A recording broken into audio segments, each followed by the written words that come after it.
আসসালামু আলাইকুম বন্ধুরা, সাথীর ব্লগ অ্যান্ড রান্নায় জানাই সবাইকে স্বাগত। আশা করছি সবাই ভালো আছেন। প্রতিদিনের মতো আবারও চলে এসেছি আপনাদের মাঝে আর একটা রেসিপি নিয়ে। তো বন্ধুরা, বাড়িতে মাছ মাংস না থাকলে তো রুটি খাওয়ার জন্য এই তরকারিটা আপনারা তৈরি করে নিতে পারেন। আজকে আমি করে দেখাবো দুটো ডিম আর দুটো আলু দিয়ে একটা অসম্ভব মজাদার রুটির তরকারি। তো চলুন শুরু করি। আমি এখানে ডিম নিয়েছি, সেদ্ধ করে নেব, আর এখানে নিয়েছি পেঁয়াজ। তো ডিমটাকে আমি সেদ্ধ করে নিয়েছি। এরপর আমি ডিমটাকে একটা গ্রেটার দিয়ে গ্রেট করে নেব।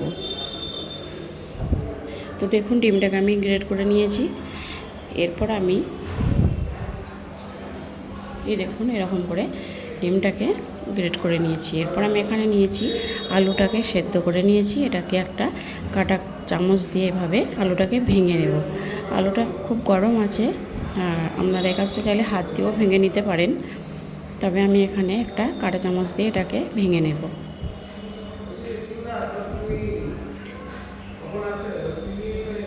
তো আলুটা বেশ কিছুটা গরম আছে।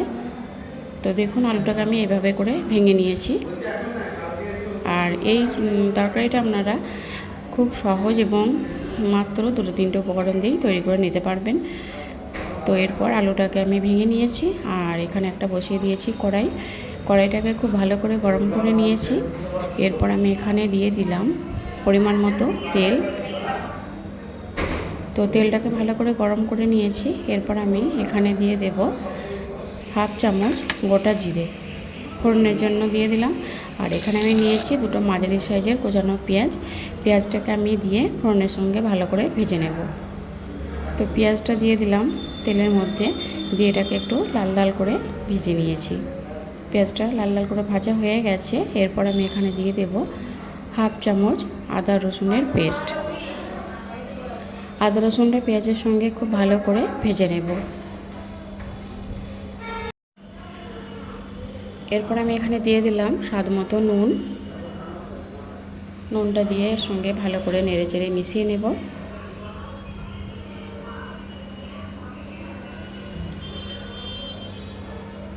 তো দেখুন, পেঁয়াজটা আদা রসুনটা ভাজা হয়ে গেছে। এরপর আমি এখানে দিয়ে দিলাম একটা টমেটো কুচি। টমেটোটাকে পেঁয়াজের সঙ্গে খুব ভালো করে নেড়েচেড়ে মিশিয়ে নেব।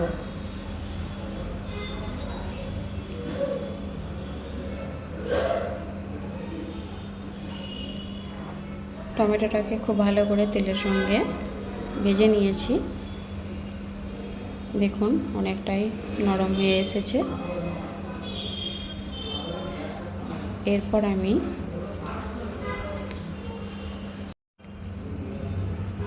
এখানে দিয়ে দেবো কিছু মশলা। আমি এখানে দিয়ে দিলাম হলুদ গুঁড়ো 1 চামচ, লঙ্কার গুঁড়ো 1 চামচ, আর এখানে আমি দিয়ে দেবো জিরে গুঁড়ো 1 চামচ, আর দিয়ে দেব ধনে গুঁড়ো হাফ চামচ,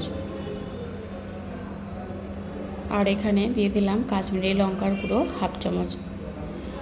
এরপর আমি মশলাটাকে খুব ভালো করে কষিয়ে নেব আর দিয়ে দিলাম 2 চামচের মতো পানিটা দিয়ে দিলাম এই জন্যে, কারণ মশলাটা যাতে পুড়ে না যায়। মশলাটাকে খুব ভালো করে কষিয়ে নেব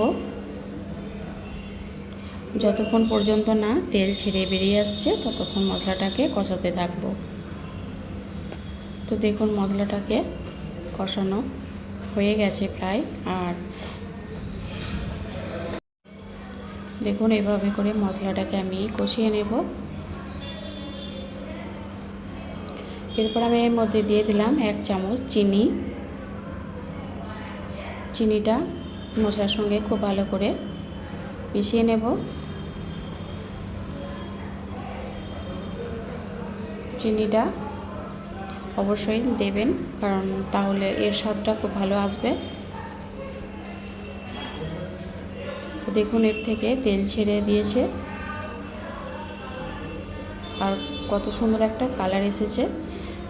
এরপর আমি এখানে দিয়ে দিলাম হাফ চামচ মিট মশলা। বন্ধুরা, এই তরকারিটা এতটাই টেস্টি হয়, মাংসকেও হার মানাবে। তো একবারে হলেও রুটির সঙ্গে এই তরকারিটা বানিয়ে খেয়ে দেখবেন। রুটি, পরোটা, কুলচা, নান সব কিছুর সঙ্গে এই রেসিপিটা খেতে দুর্দান্ত লাগে। তো মশলাটা কষিয়ে নিয়েছি, এরপর আমি এখানে দিয়ে দিলাম ভেঙে রাখা আলুগুলো। ভেঙে রাখা আলুটা দিয়ে আমি মশলার সঙ্গে খুব ভালো করে এভাবে নেড়েচেড়ে মিশিয়ে নেব।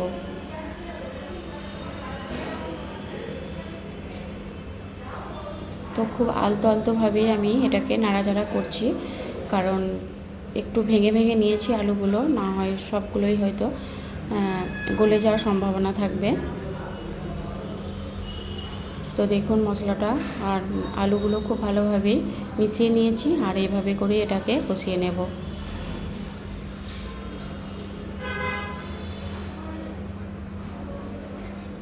তো এরকমভাবে আলতোভাবে এটাকে নাড়াচাড়া করতে হবে।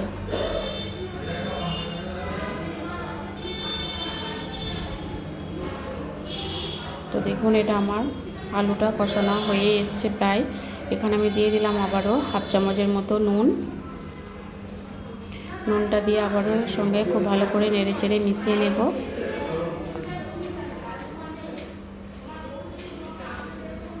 এরপর আমি এখানে দিয়ে দিলাম গ্রেট করে নেওয়া ডিম।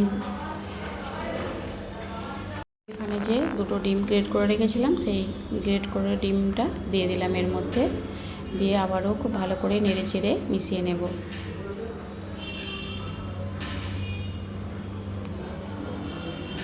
তো এরকম আলতোভাবে এটাকে উল্টে নিতে হবে।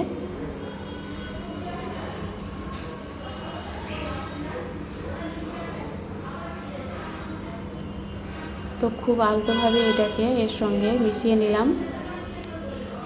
তো এরপর আমি এটাকে আবারও কিছুক্ষণ ধরে কষিয়ে নেব। আর এখানে আমি দিয়ে দিচ্ছি অল্প কিছু কাসুন্দি মেথি। এটাকে আমি হাতে একটু ভেঙে নিয়ে দিয়ে দিলাম। আর এখানে দিয়ে দেব 4 থেকে 5টা কাঁচা লঙ্কা মাঝে এটাকে ফালি করে নিয়েছি, দিয়ে দিলাম। এটা দিয়ে আবারও এর সঙ্গে ভালো করে নেড়েচেড়ে মিশিয়ে নেব।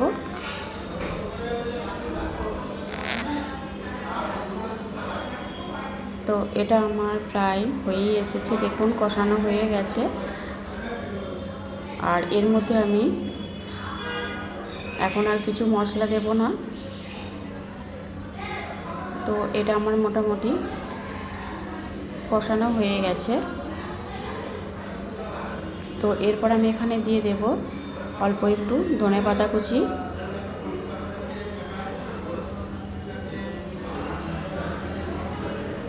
এরপর এটাকে আমি একটু ঢাকনা দিয়ে ঢেকে দিলাম 2 মিনিটের মতো। তো আবারও ফিরে এলাম, দেখুন 2 মিনিট পর। দেখুন কত সুন্দর লাগছে দেখতে। দেখুন একবার আমি এটাকে উল্টে নিচ্ছি এভাবে।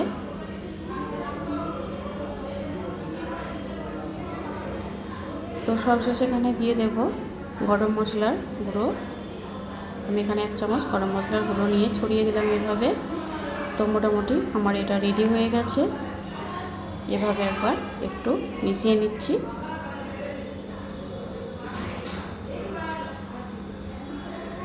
তো এটা আমার হয়ে গেছে বন্ধুরা। তো রেসিপিটা কেমন লাগলো অবশ্যই জানাবেন, আর ভালো লাগলে লাইক কমেন্ট শেয়ার করবেন। তো এখন আমি গরম গরম নান রুটির সঙ্গে এটাকে পরিবেশন করব। এটাকে আমি একটা প্লেটের মধ্যে উঠিয়ে নিচ্ছি।